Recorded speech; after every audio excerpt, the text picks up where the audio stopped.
ottaa yhä harvempi suomalainen. Ulvilan surmatutkinta sai järkyttävän käänteen. Valviran valelääkärin jahti on edelleen kesken. Tässä lähetyksemme aiheita. Yle Uutiset. Suomalaiset asenteet maahanmuuttoon ovat lientyneet.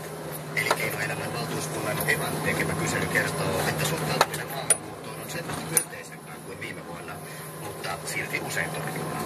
Silja Rautio. EVAn raportti antaa kuvan varautuneesta, mutta hieman aiempaa myönteisemmin maahanmuuttoon suhtautuvasta kansasta.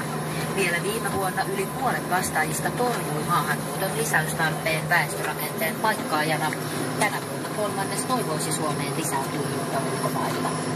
Raportissa arvioidaan, että talouskriisin liikkeelle sysäämä maahanmuuttokielteisyyden kasvu on nyt taittunut. Asenteet ovat lientyneet kauttaaltaan talouskriisin nihkeämistä lukemista, mutta erot